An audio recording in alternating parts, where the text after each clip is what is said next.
And the second attribute we find in this surah, At-Taghabun. It has been expressed many times, repeatedly. Wallahu bima ta'amaluna basir, wallahu bima ta'amaluna khabir. And this surah will end again, Alimul Ghayb wa Shahada. And then we have ayah number 4, Ya'lamu ma fis samawati wal ard, wa ya'lamu ma tusirruna wa ma tu'linun, wallahu alimun bi dhati sudur. This is the second most important and fundamental attribute of Allah subhanahu wa ta'ala, His knowledge. He knows everything. Huwa bi kulli shay'in alim. Ma asaba min musibatin fil ardi wala fi anfusikum. Ma asaba min musibatin illa bi iznillah. Wa man yu'min billahi yahdi qalbah. Wallahu bi kulli shay'in alim. In this one surah, having only 18 ayat, at least 5 times, emphasis on the attribute of Allah subhanahu wa ta'ala, that He knows everything. This has been repeatedly given. Why? Now what does it mean? He knows what happened in the past. He knows what is happening today. And He already knows what is going to happen in the future. Rather we should say, regarding this attribute of Allah subhanahu wa ta'ala, the knowledge of Allah subhanahu wa ta'ala, there is no distinction between past, present and future. It's pure duration with Him. He knew everything from the very beginning. He always knew what was going to happen. His knowledge is all, it concerns everything. So actually this is the second attribute. And now what's the inevitable logical sequence, result? Pre-knowledge of Allah subhanahu wa ta'ala. What is going to happen, He knows it beforehand. And this has led people to think, because He knows everything beforehand, it means it is predestined to happen. And this is the Jabr. There has been discussion in the Ilm-e-Kalam of Islam, and this scholastic discussions of the Jews, scholastic discussions of the Christians, scholastic discussions of Muslims, this Masalatul Jabr wal Qadr, whether man has any free choice or not, whether he is predestined.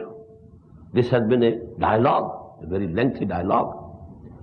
But what's the light that we get from the Quran? Allah subhanahu wa ta'ala has given man a free choice.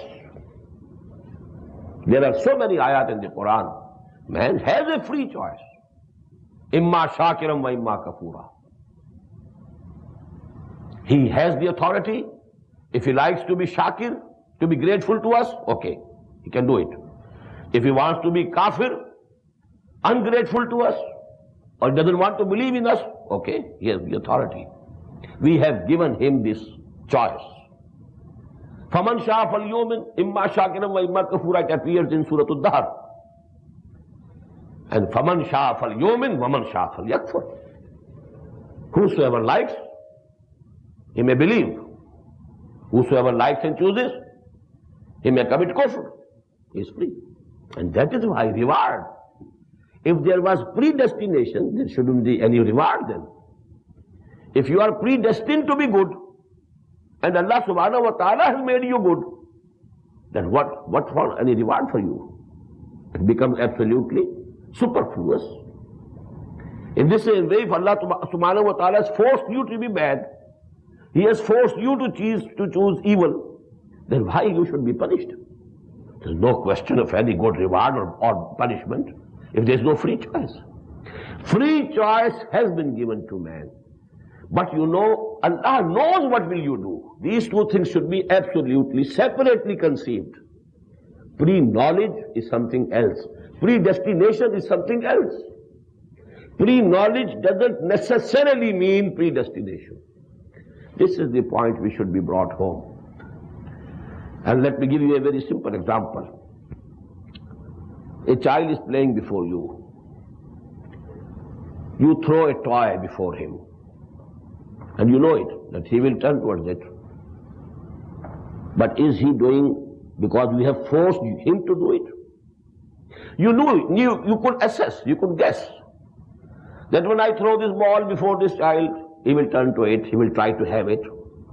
You know it, but you have not forced that child to turn to that toy or ball or something else. He is doing it out of his own free will, free choice. You have not forced him. But only you could guess that he would do it. Our guess can be wrong. Maybe at that time the child has some other, preoccupation in his mind. He doesn't pay any attention towards that ball. Maybe my guess comes to be wrong. But Allah subhanahu wa ta'ala's knowledge cannot be wrong. He knows it. But it doesn't mean that He has forced you to do it. You have the free choice, but Allah knows what you will choose. Allah knows it beforehand that you will choose kufr. Allah knows it beforehand that certain person will choose iman. But He has not forced him to choose kufr, nor He has forced him to choose iman. So this is actually only what Iman bil Qadr tells us is, whatever good or bad is coming to me, it could not have come to me without the permission of Allah subhanahu wa ta'ala. That's all. Wal qadri khairihi wa sharrihi. What does it mean? If something has happened to me or occurred to me which is pleasant to me, it has come to me with the permission of Allah.